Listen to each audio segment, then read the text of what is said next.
Hola, soy Laura Sánchez y voy a proceder a la explicación del trabajo final del ciclo formativo. En mi caso, se trata de un proyecto de creación de una empresa, Gestoría Sánchez Gómez. Aquí tenemos el índice de contenido del trabajo junto con el de imágenes y figuras. La introducción. Pues el principal objetivo de este proyecto es la creación de una empresa, incluyendo los trámites previos, mobiliario, distribución de este mobiliario y de los equipos y administración de esos equipos con Active Directory y una aplicación web, tanto para los usuarios ajenos a la empresa como para los propios trabajadores y clientes. A lo largo de este documento se explicará cómo se ha realizado cada una de las funciones de forma detallada. Todo esto forma parte de los conocimientos adquiridos durante los 2 cursos del ciclo formativo, siendo mi intención abarcar lo máximo posible de las asignaturas para reflejarlo en este trabajo. Planificación del proyecto. Para llevar a cabo este proyecto, primero se ha realizado una exhaustiva investigación previa en diferentes ámbitos, como trámites ante las diversas administraciones públicas, ya sea la Seguridad Social, Servicio Público de Empleo, leyes de protección de datos en la gestoría, convenios colectivos por los cuales se rigen los sueldos de los empleados de las oficinas y despachos, gastos de las empresas, normativas vigentes, y posteriormente se ha procedido a la elaboración de este documento, la aplicación web, directorio activo, elección de mobiliario y equipo. Vamos a comenzar con la explicación de qué es una gestoría. Una gestoría es una oficina privada que se encarga de gestionar trámites administrativos de particulares, profesionales, sociedades y empresas. Ahora, los trámites previos para la creación de Gestoría Sánchez Gómez Sociedad Limitada. ¿Qué es una sociedad limitada? Pues es un tipo de sociedad de carácter mercantil en el que la responsabilidad frente a terceras personas pues está limitada al capital que el socio ha aportado. Este tiene unas características que se describen en el anexo. Primero, certificación negativa del nombre. Dos sociedades no pueden tener la misma denominación social o ser parecidas, ya que podría llevar a error. Por este motivo, el primer trámite a llevar a cabo es obtener un certificado en la sección de denominaciones del Registro Mercantil Central en el que demuestre la inexistencia de otra sociedad con denominación igual o idéntica a la que queremos constituir. Segundo, ingreso del capital social en una cuenta corriente. Puede producirse en cualquier entidad bancaria, que nos emitirá un certificado de la apertura de una cuenta corriente a nombre de la empresa en constitución. El importe a ingresar variará según el tipo de sociedad que se constituye. En nuestro caso, como una sociedad limitada, deberá de aportarse 3.000 euros de capital inicial por socio. Tercero, elaboración de los estatutos y otorgamiento de escritura pública ante notario. Para constituir una sociedad mercantil es necesario formalizar la escritura pública en los estatutos. El otorgamiento de la escritura pública es el acto por el que los socios fundadores proceden a la firma de la escritura ante un notario y a la aprobación de estatutos, que son las normas que van a regir la sociedad. Los socios fundadores presentarán ante el notario los siguientes documentos: la certificación negativa de la denominación de la sociedad, que es expedida por el Registro Mercantil Central, DNI y NIF de todos los socios fundadores, certificado bancario que acredite el ingreso del importe del capital social, y los estatutos de la sociedad, que contienen las reglas de funcionamiento de la sociedad y los datos de las mismas, aportaciones, domicilio de la empresa, administradores, etc. Cuarto, solicitud del código de identificación fiscal. Se solicita un código provisional. Dicho código sirve para identificar a la sociedad a efectos fiscales. Equivale al número de identificación fiscal del empresario individual y se solicita en la delegación provincial de Hacienda correspondiente al domicilio social de la sociedad. Quinto, inscripción en el registro mercantil. Para poder inscribir a la sociedad en el registro mercantil debemos aportar la escritura de constitución, que nos será devuelta tras la inscripción. En el registro mercantil tendremos que abonar el importe de la inscripción propiamente dicha y el de su publicación. Una vez inscrita, la sociedad adquiere personalidad jurídica. Trámites para el funcionamiento de la empresa. Pues primero, trámite ante la agencia tributaria. Alta en el impuesto sobre actividades económicas. El impuesto sobre actividades económicas es un tributo municipal que grava de forma directa la realización de cualquier tipo de actividad empresarial en territorio nacional, se ejerza o no en un local. Están exentas del pago del impuesto, pero no del alta en él, las personas físicas y las personas jurídicas cuya cifra de negocio sea inferior a 1 millón de euros, independientemente de la actividad que ejerce. El alta debe realizarse en el plazo de 30 días desde el inicio de la actividad. Declaración censal. Las personas o entidades que vayan a desarrollar actividades empresariales deberán comunicar a la Administración Tributaria el comienzo de tales actividades a través de una declaración censal de inicio de actividad. Con este trámite nos damos de alta físicamente los impuestos que vayan a afectarnos, tales como el IVA, el Código de Identificación Fiscal Definitivo y libros de Hacienda. Para los empresarios existe la obligación de llevar y conservar los libros de inventario y de cuentas anuales, el libro diario y el libro de actas. Trámite ante el ayuntamiento o la licencia de apertura, y en el caso de hacer reforma en el local para adecuarlo a nuestra actividad, debemos solicitar la licencia de obra. Tercero, trámite ante la Tesorería General de la Seguridad Social. Inscripción de la empresa. Pues es un trámite imprescindible para que la empresa pueda dar de alta a sus trabajadores. Asigna a la empresa un número para su identificación y para el control de su obligación en el sistema de la Seguridad Social. Dicho número es considerado como primer y principal código de cuenta de cotización. Afiliación y alta de los trabajadores. La empresa y el empresario individual están obligadas a afiliar y dar de alta a los trabajadores que ingresen a su servicio y que se incluyen en el régimen general. El número de afiliación asignado al trabajador es vitalicio, por lo que si contrata a trabajadores ya afiliados únicamente tendrá que darles de alta en la empresa. Las solicitudes de alta deberán ir firmadas por el empresario y por el trabajador. Y cotización. La obligación del empresario de cotizar por el trabajador surge desde el inicio de la actividad laboral y no se extingue hasta el día en que la Tesorería General de la Seguridad Social conozca el cese del trabajador por cuenta ajena. Trámite ante la Dirección General de Trabajo.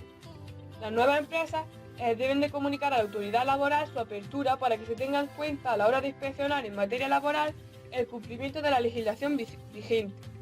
Comunicación de apertura del centro de trabajo. Pues el empresario o sociedad debe comunicar a la autoridad laboral la apertura del centro de trabajo en el que va a desarrollarse la actividad. Se entiende por centro de trabajo cualquier área, edificada o no, en la que los trabajadores deban permanecer o a la que deban acceder por razón de su trabajo. La documentación se presentará ante la Dirección General de Trabajo dentro de los 30 días siguientes a la apertura del centro de trabajo o a la reanudación de la actividad. Libro de visita.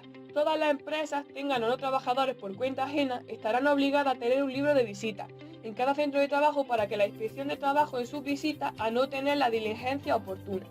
Actualmente existe la posibilidad de tener el libro de visita electrónico. Es obligatorio conservarlo durante los 5 años, contados a partir de la fecha de la última diligencia. Trámite ante el Servicio Público de Empleo Estatal. El Servicio Público de Empleo Estatal realiza una doble función en el tema de la contratación de trabajadores.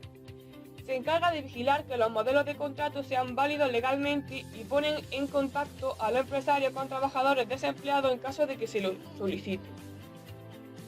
Notificación y registro de los contratos de trabajo. El empresario tiene la obligación de entregar al CEPE una copia de todos los contratos que deban celebrarse por escrito en un plazo no superior a 10 días desde la formalización del contrato.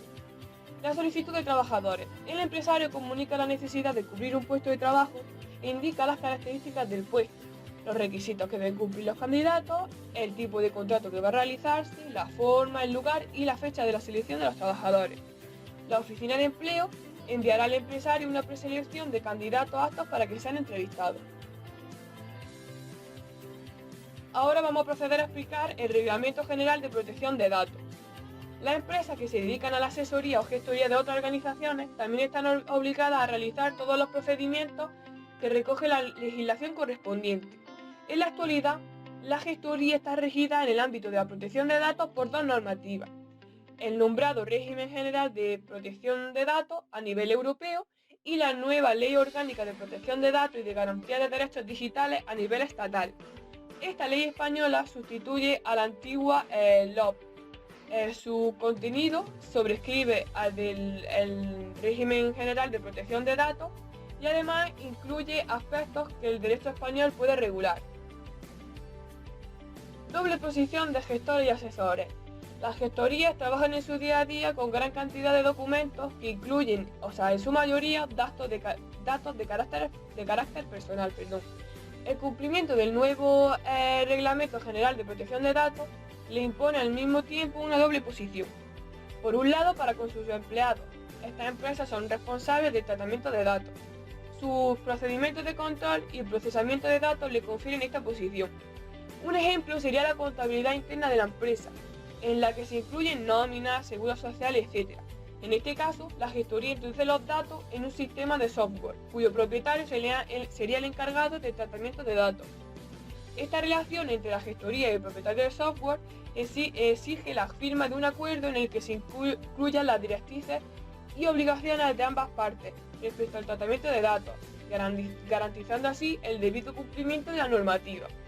Este contrato incluirá, entre otros, el objeto, la duración, la naturaleza y la finalidad del tratamiento, el tipo de datos personales y categoría de interesados y las obligaciones y derechos del responsable.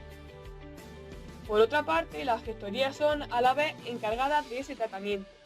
La relación para con sus clientes y el tratamiento de qué datos de estos se facilite. Le otorgan esta distinción. En este caso también deberá firmarse un acuerdo por ambas partes, como se comentaba antes, con la particularidad de que esta vez la empresa gestora ocupará la otra posición. Sin duda, esta doble distinción es el aspecto más particular de la aplicación del régimen general de protección de datos. Obligaciones para la gestoría. Como decíamos, este tipo de empresas encarnan de manera simultánea el papel de encargado y de responsable del tratamiento en la actividad correspondiente a la protección de datos. Y para ambas figuras existen responsabilidades concretas.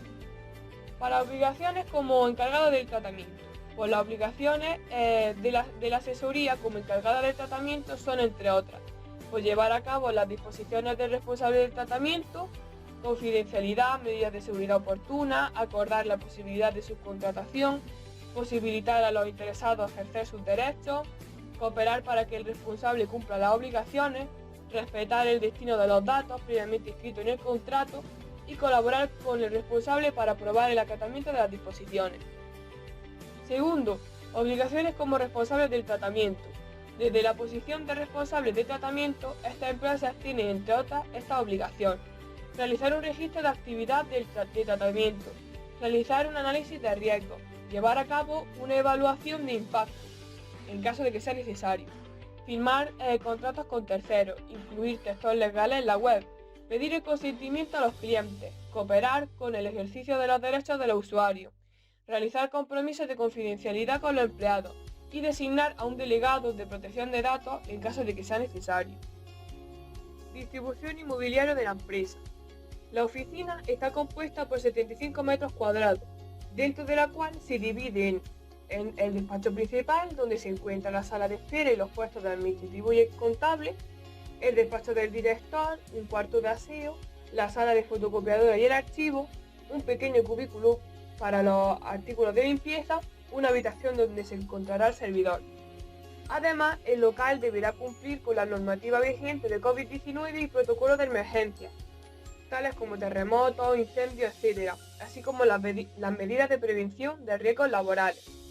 El mobiliario completo está formado por 5 mesas de escritorio, 5 sillas para el escritorio, 12 sillas para la espera de los clientes, 2 mesas de centro, una estantería grande, una estantería mediana, 3 estanterías pequeñas y el resto, tal como papeleras, material de oficina, etc. El total sería cerca de los 4.600 euros, con el IVA ya incluido. Y aquí podemos ver el mobiliario elegido. Gastos mensuales y de suministro, por gastos de alquiler, por alquiler de inmuebles y locales, alquiler de bienes y equipos, otro tipo de alquileres, por ejemplo las licencias de software, de Microsoft Office, por ejemplo. Gastos de suministro, electricidad, agua, telefonía, internet, gas. Otros gastos, pues reparación y mantenimiento, primas de seguro, publicidad y propaganda, papelería y material de oficina, el tóner de la impresora, hosting y servicios web, formación y cursos, impuestos y tasas, pues impuestos y tasas municipales, impuestos y la tasa de la comunidad autónoma, como por ejemplo el impuesto de transmisiones patrimoniales, impuestos trimestrales de Hacienda Estatal, como por ejemplo el pago del modelo 303 de IVA cada trimestre. Gastos de personal, las nóminas de los socios, las nóminas de los trabajadores, que en el anexo podemos encontrar que la nómina de un contable con el salario base sería 1.280 euros, con las deducciones y demás, que se pagaría 333,76, por lo que su salario total sería 1.159,57 euros. Y la nómina de un jefe de primera, su salario base sería 1.391,64, y con las deducciones y demás se quedaría con 362,87, que es lo que debe pagar a la seguridad social. Y el líquido total a percibir, que sería lo que se queda al propio trabajador, son 1.260,71. Aquí también podemos observar que hay una nómina, un ejemplo de la nómina de un empleado, y la tabla salarial por la que se rigen los salarios de los empleados de oficina y despacho. Seguimos con la seguridad social del autónomo. Seguridad social en régimen general. Servicios bancarios, pues pueden ser comisiones y gastos bancarios, intereses de préstamos, otros gastos financieros, devolución principal de préstamos y otros gastos extraordinarios, como pueden ser los gastos producidos por un incendio en la oficina. La cuota del autónomo. Pues a partir del 1 de junio, la cuota de un autónomo normal será, si cotiza por la base mínima, 289 euros, y si cotiza por la base máxima son 1.245,45 euros al mes. Si el autónomo es societario, pues se cotiza por la base mínima, que son 371,51 euros mensuales, y si se cotiza por la base máxima, pues igual que la de un autónomo normal, 1.245,45 euros al mes. La seguridad social, a cargo de quien contrata, ya sea empresa o autónomo, se corresponde con la cotización por contingencias comunes, un 23,60% del sueldo bruto, cotizaciones por desempleo, si es un 5,50% en contrato indefinido y 6,70% en contratos temporales. Cotización por accidentes de trabajo y enfermedades profesionales, que por ejemplo para los trabajadores de una oficina es un 1,50%. Cotización por formación profesional, un 0,60%. Y cotización al fondo de garantía salarial, el FOGASA, que es la cobertura de despido, un 0,20%. La seguridad social de un empleado, pues a tiempo completo, cuesta entre 300 y 600 euros dependiendo del puesto que ocupe. Y aquí podemos ver una tabla de los porcentajes que hay que pagar según el empleado o si es el caso de la empresa. Equipo y topología de la red. Cada empleado que trabaja en la empresa tiene a su disposición un equipo que consta de una pantalla, un PC y un conjunto de teclado y ratón. Además del monitor, PC, teclado y ratón, el jefe o administrador pues contará con una cámara para poder hacer videoconferencias y reuniones online. También será necesaria una impresora fotocopiadora que se situará en la sala del archivo. La impresora irá conectada directamente al switch con un cable que irá desde la sala del archivo a la del servidor.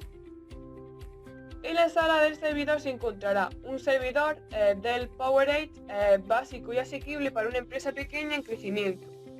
A este se le implementará el sistema operativo Windows Server 2019.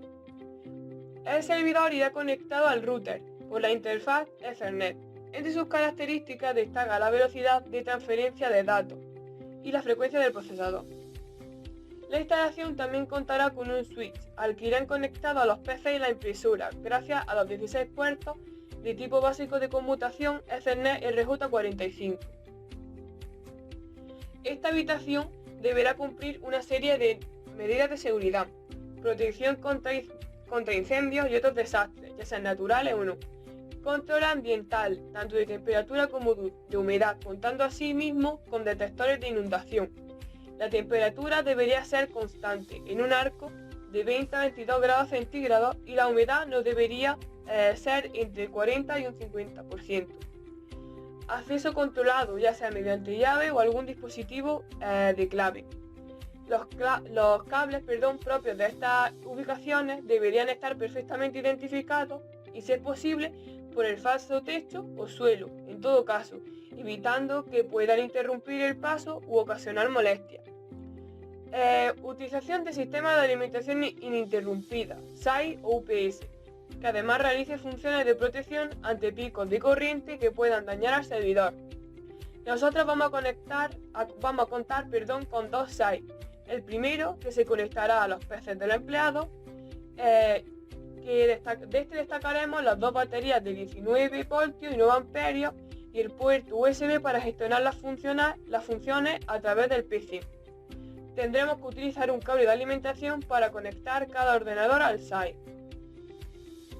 Y para los componentes del armario rack, router, switch y servidor, se utilizará el SAI Salicru SPS Advanced, que tiene soluciones para aplicaciones con larga autonomía, mediante equipos con cargadores extra y módulos de batería adicionales, pantalla orientable, adaptadores para la colocación en formato torre o rack y salidas programables, cargas críticas, cargas no críticas, para alargar la autonomía disponible, entre otras cosas. Tanto el switch como el router y los dos SAI estarán alojados en el armario rack. Este dispondrá de una gran capacidad para una posible ampliación de la red en un futuro. El armario cuenta con 4 ventiladores de 12 centímetros de diámetro, facilitando así la refrigeración de los dispositivos que alberga. Aquí vemos el listado de todos los componentes y todos los precios, que en total serían unos 4.800 euros, con el IVA ya incluido. La topología de la red. En la red de la empresa, los PCs de los trabajadores irán conectados al switch y este irá conectado al router, al igual que el servidor con el que se administra la red. El router tendrá la posibilidad de salir a internet, pero este estará protegido mediante un firewall frente a los ataques. Bueno, pues ahora vamos a continuar con la configuración del directorio activo. El directorio activo es una herramienta que usan los controladores de dominio para proteger, administrar y organizar los recursos del equipo y de la red, como archivos, usuarios, grupos, periféricos y dispositivos de red. Se divide en dos tipos de estructura. La estructura lógica, que se forma agrupando a los objetos en contenedores llamados unidades organizativas, las unidades en dominio, los dominios en árboles y los árboles en bosques. Y la estructura física, que está compuesta de sitios y controladores de dominio. Instalación y configuración del directorio activo. Se comienza configurando el servidor con el sistema operativo Windows Server 2019. Primero se cambiará el nombre al servidor, que es administrador, y se le asignará una IP estática para que indique la red en la que se encuentra el directorio activo, al igual que se especifica esa IP como dirección DNS. En la consola de administración del servidor se dirigirá al apartado Administrar, agregar rol y características y se instalará el rol Servicio de Dominio de Active Directory. Al terminar la instalación promoveremos el servidor al controlador de dominio, creando un nuevo dominio de un nuevo bosque que se llamará gestoria.com. Además, añadirá automáticamente la característica del servidor de nombre de dominio, DNS. Después del reinicio para aplicar los cambios, se unirán los equipos al dominio. A cada PC de los empleados se debe cambiar el nombre y se pondrá la IP del servidor en el apartado del DNS. A continuación, donde se ha cambiado el nombre del equipo, en miembro de se cambiará el grupo de trabajo, Workgroup, a dominio, donde se pondrá el nombre de nuestro dominio, gestoria.com, y tendrá que autenticarse con el nombre de usuario, administrador y la contraseña correspondiente. Al validarlo, aparecerá un mensaje como que el equipo se ha unido correctamente. Y así se unirán los 3 equipos restantes. Configuración DNS. Un servidor DNS contiene una lista de direcciones IP a las que les corresponde un nombre de dominio. Cada máquina de la red que desee resolver un nombre deberá preguntárselo a este servidor. Mediante este sistema es posible identificar nombres y equipos de la red sin necesidad de utilizar direcciones IP. Tenemos 3 tipos básicos de servidores autoritarios en una zona. El servidor principal, que contiene la versión original de la base de datos de nombre y direcciones. El servidor secundario, que contiene la copia de la base de datos del servidor principal. Este se va actualizando mediante replicaciones del servidor principal.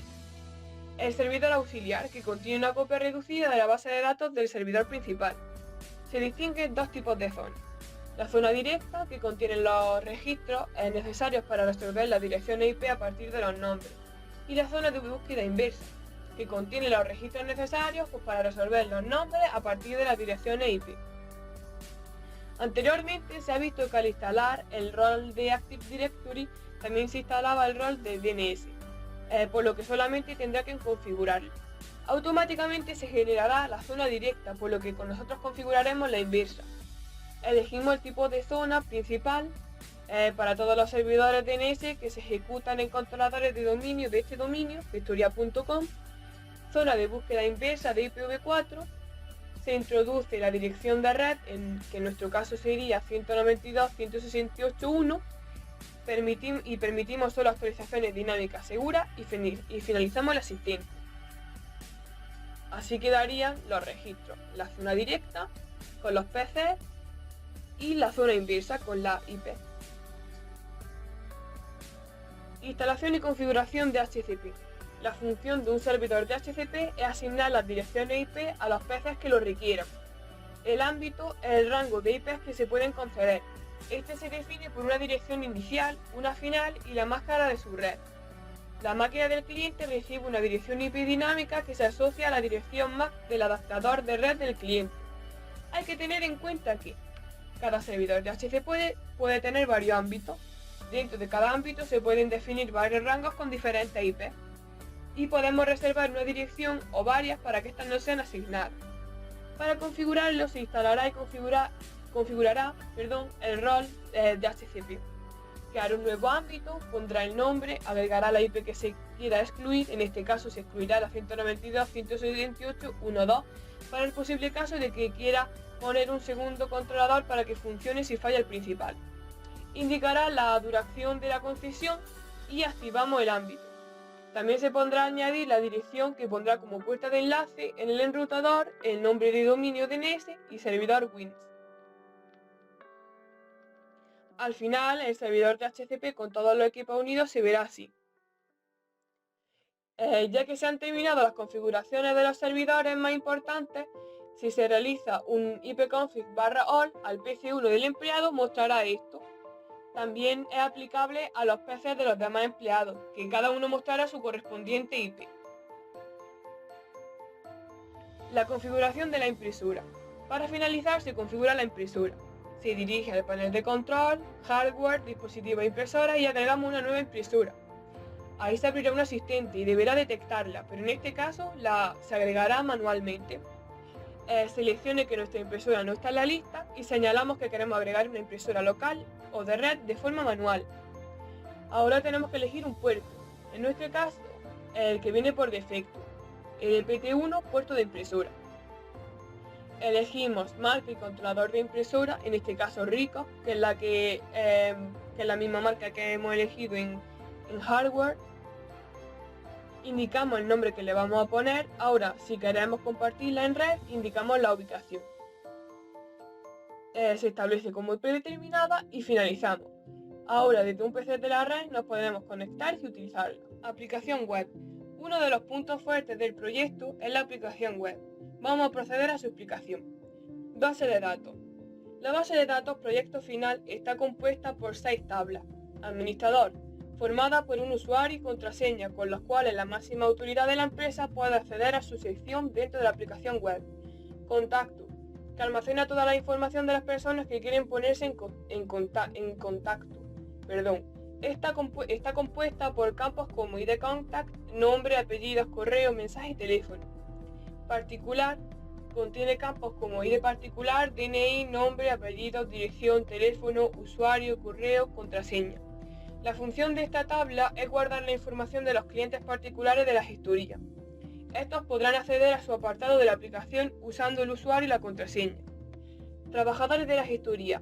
Esta tabla abarca toda la información de los trabajadores de la gestoría, incluyendo campos como ID trabajador gestoría, DNI, nombre, apellido, dirección, teléfono, usuario, correo, contraseña y sueldo. Esta, además de poder acceder a su sección de la aplicación web, cuenta con un campo sueldo en el cual el administrador puede especificar el sueldo que le corresponde a cada empleado. Mediante el tipo de dato decimal 72 indicamos que la cantidad completa tiene 7 cifras, incluyendo los 12 decimales que se indican en la parte derecha del paréntesis. Empresa, compuesta por campos como el CIF, nombre, dirección, correo, teléfono, almacena la información de la empresa. Trabajador empresa, que almacena la información de los trabajadores de la empresa, ajena a la gestoría pero como cliente. La tabla guarda los datos en campos como ID de trabajador empresa, DNI, nombre, apellido, dirección, teléfono, correo y sueldo. Este además cuenta con el campo CIF empresa, que es clave foránea de la tabla empresa. Ese campo nos será útil para indicar el formulario de inscripción del trabajador en qué empresa trabaja mediante la selección en un desplegable. Para poder utilizar el usuario administrador, este debe crearse mediante inserinto administrador y values administrador y administrador, que sería el usuario y la contraseña, que se ejecuta directamente al proceder a la creación de la base de datos en el script proyectofinal.sql. De la base de datos también quería destacar la actualización y borrado de datos de la clave foránea. Tanto el update como el delete se harán en cascada, ya que no creo que tenga sentido que si se elimina una empresa se queden los empleados guardados en la base de datos. Gestión de usuario. Para la gestión de usuario se van a destacar 4 tipos. El invitado, que este usuario solo podrá ver la parte básica de la aplicación como los servicios que se ofrecen, y además podrá ponerse en contacto por si necesita o quiere preguntar alguna duda. Particular. Es cliente de la gestoría, por lo que podrá acceder al área de particulares, donde podrá modificar su perfil, además de subir archivos mediante el servidor de archivos que ofrece la aplicación web, localizado en el apartado de herramientas, en el caso que el trabajador de la gestoría requiera algún documento. Más adelante lo veremos en profundidad. Trabajadores de la gestoría. Al igual que los particulares, estos pueden modificar datos como el usuario, contraseña, correo electrónico. Pero al ser trabajadores de la gestoría pueden añadir empresas, a los empleados de esas empresas y a particulares, así como ver un registro de los datos que se han introducido. Administrador. Además de las funciones con las que cuentan los trabajadores de la gestoría, el administrador, como jefe de la empresa, podrá añadir a sus propios trabajadores y ver un registro de los que hay. Disposición de carpetas. La aplicación web se concentra en una carpeta llamada aplicación web. Dentro de esta se encuentra punto idea, que es la configuración del proyecto que se guarda en un conjunto de archivos .xml. App, que contiene la carpeta archivos de la aplicación que hemos creado. Y BEM, que es el entorno virtual, almacena los paquetes instalados después del entorno virtual, con los módulos para que nuestra aplicación funcione correctamente.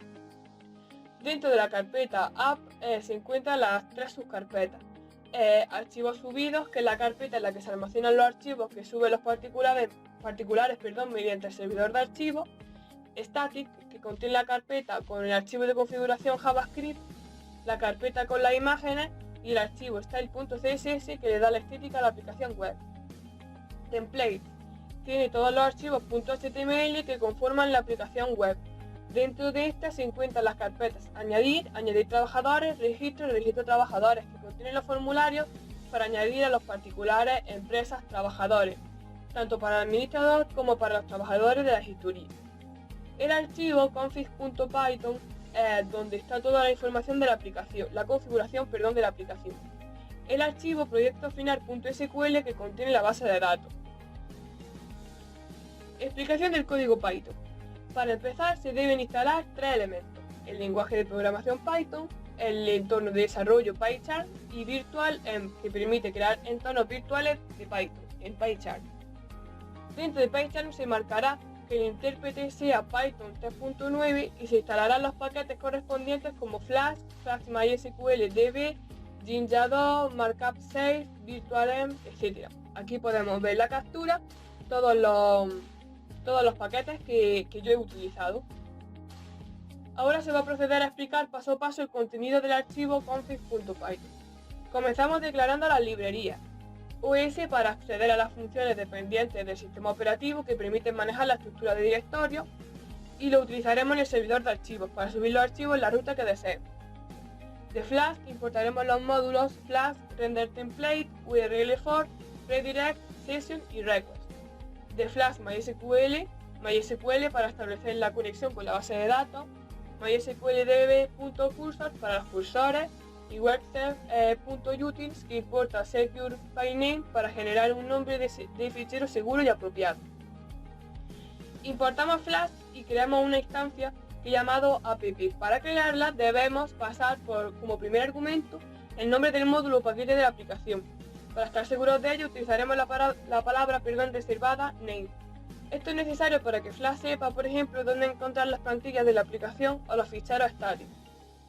Seguidamente se establece conexión con la base de datos, indicando el usuario, root, la contraseña, 1234, el nombre de la base de datos, proyecto final, donde se encuentra el localhost y la carpeta en la cual el servidor de archivos va a cargar los archivos subidos por el cliente particular.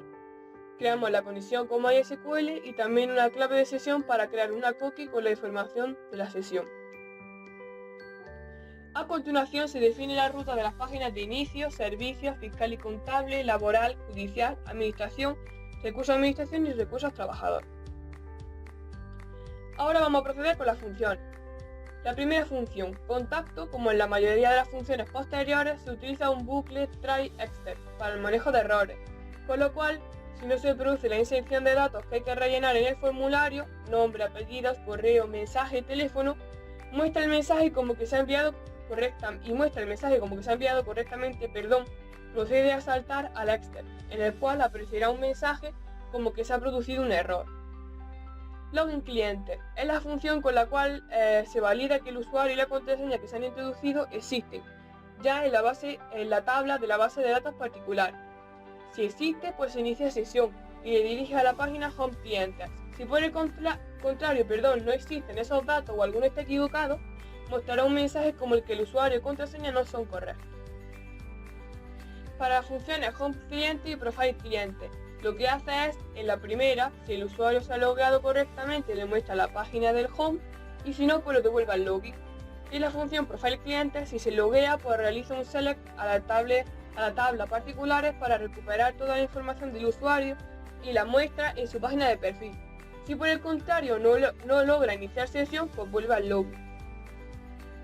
La función login trabajador gesto es igual a la de login clientes, pero en este caso inician sesión los trabajadores de la gestoría.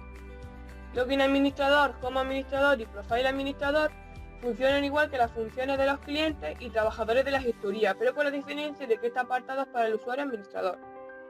Logout es la función que cierra la sesión de los usuarios. Esta borra los datos de sesión almacenados y vuelve a la página de inicio de sesión. Home trabajador y profile trabajador, al igual que home cliente y profile cliente, muestra la página home del trabajador. Si esto inicia sesión y la otra, pues realiza un select y muestra los datos del trabajador para, por ejemplo, editarlo en caso de que el trabajador lo vea necesario. La función añadir trabajadores. Como su nombre indica, añade a los trabajadores de la gestoría, exclusivamente por el administrador en su panel de recursos.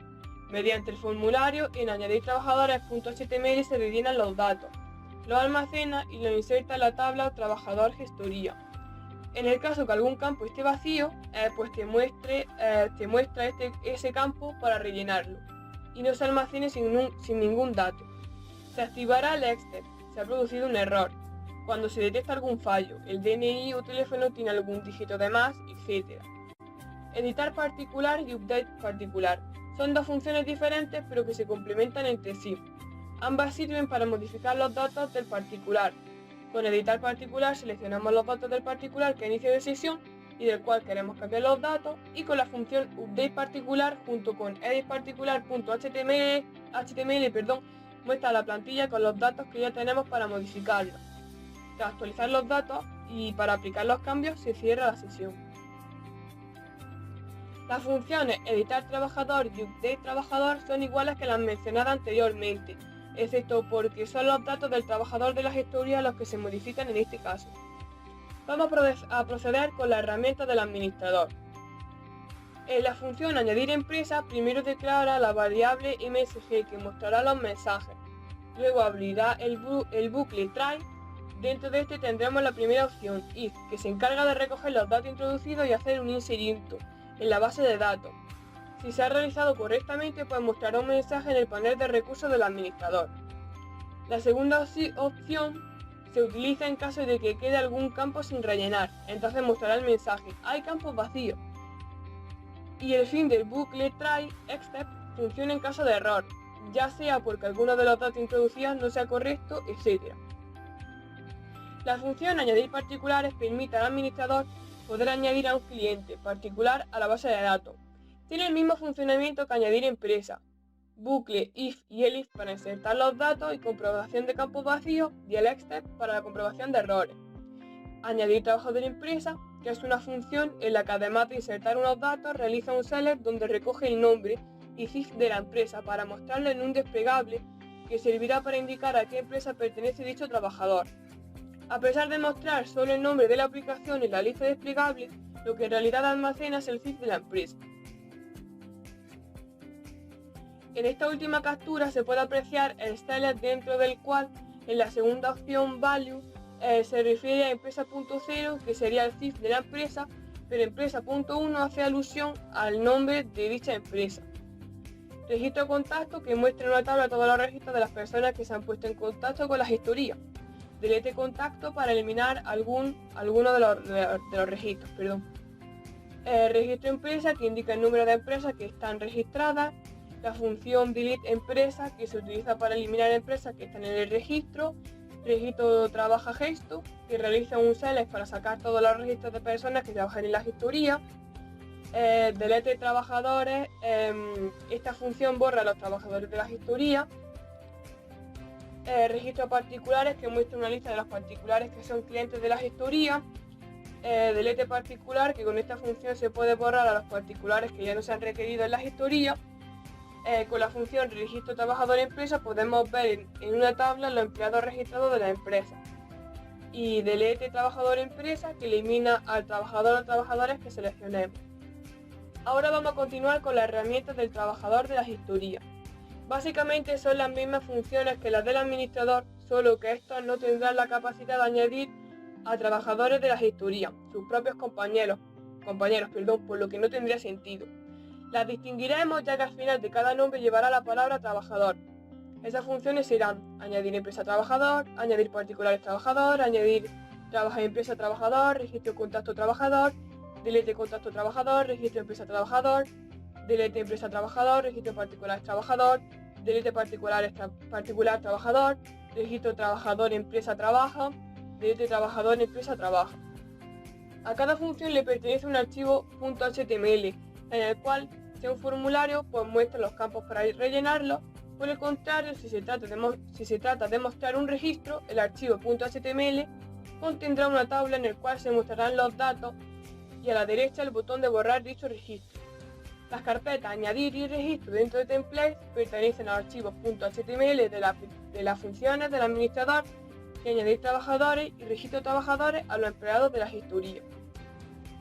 Para finalizar, nos encontramos con el servidor de archivos, localizado en la herramienta del particular. Primero especificamos el nombre de la ruta, subida a archivos, e indicamos que si esta ruta se recibe la información enviada a través del método POST y request files recoge un archivo, se ejecute lo siguiente. La aplicación accede a los archivos desde el diccionario files en la solicitud request. Obtenemos el nombre del archivos subidos por el usuario y utilizamos el método save. Con la línea app.conf upload folder indicamos la carpeta en la que queremos que se guarden los archivos. En mi caso, archivos subidos. La tenemos que crear nosotros ya que no se crea sola. Por último, devolvemos una respuesta satisfactoria. En este caso, un mensaje diciendo que el archivo se ha enviado correctamente. Si utilizamos el método POST, pero no se ha seleccionado ningún archivo o no se ha encontrado la carpeta de destino en la que se almacenan los archivos, pues saltará un mensaje con un error. En el fragmento del archivo subidaarchivos.html perteneciente al servidor de archivos, utiliza la etiqueta EndType, que permite tener en cuenta si se envía simplemente texto o si se envían cosas más complejas como archivos, ya que no es lo mismo a la hora de la transmisión, y múltiple para poder subir varios archivos a la vez. Y para finalizar, estas dos líneas. Estas dos líneas revisan si el archivo ejecutado es el programa principal main, activa el modo de depuración y ejecuta la aplicación por el puerto 80. El archivo JavaScript. En este archivo se almacena una sola función que sirve para poner la fecha en la cabecera de la página. Manual de usuario. Al poner en funcionamiento el programa PyCharm y ejecutar el archivo Python, devuelve una IP y el puerto por el que acceder a la aplicación web. Una vez accedemos, pues nos muestra la página de inicio de la gestoría. Como invitado, puede ver los servicios que ofrece la gestoría, además de ponerse en contacto para, por ejemplo, pedir presupuesto de algún servicio. En caso de ser un cliente particular, podrá acceder con el usuario y contraseña que se le facilitará al hacer el registro como cliente. En su interfaz, el particular puede subir archivos en el apartado de herramientas. Cuando, por ejemplo, a un administrativo le hace falta algún tipo de archivo para completar algún trámite, pues se le puede hacer llegar por ahí.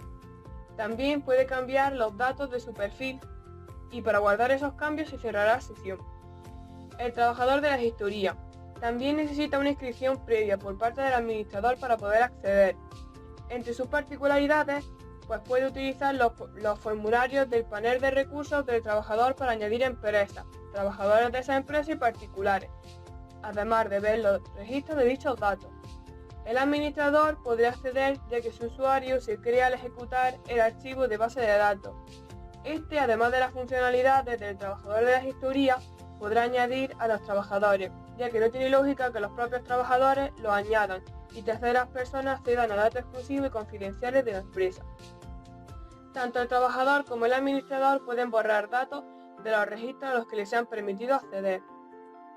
Conclusión y aspectos a mejorar.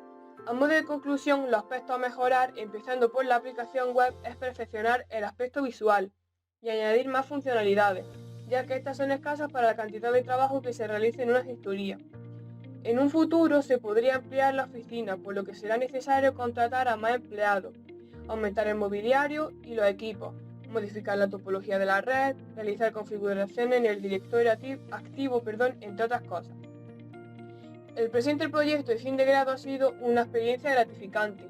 Me ha permitido poner en práctica muchos de los conocimientos que he adquirido durante estos 2 años que ha durado el ciclo formativo. También he supuesto la posibilidad de aprender técnicas y métodos que antes me eran desconocidos. La necesidad constante de documentarse, dado que en este ámbito en tan poco tiempo los procedimientos quedan obsoletos, y buscar soluciones a errores ha sido por un lado muy satisfactorio cuando por fin logras que funcione, o tremendamente frustrante cuando día tras día chocas contra el mismo obstáculo. Personalmente estoy contenta por el resultado final y considero que el tiempo empleado para unas cosas u otras han estado bien administradas y me dejan con la sensación de un trabajo bien hecho. Son muchas las cosas que podría seguir añadiendo al presente proyecto, dado que aún quedan muchos aspectos por mencionar. Herramientas utilizadas para la elaboración: PyCharm, Visual Studio Code, Notepad, manuales sobre Python, Flash, MySQL, Stack Overflow, Hyper-V, documentos de Google. Aquí está la bibliografía de las páginas que he utilizado para documentarme, el anexo donde explica que es una sociedad limitada y las características, las nóminas de los trabajadores que he explicado anteriormente, y un glosario en el que se definen palabras como gestoría, router, switch, flash, framework. Y bueno, pues esto es todo.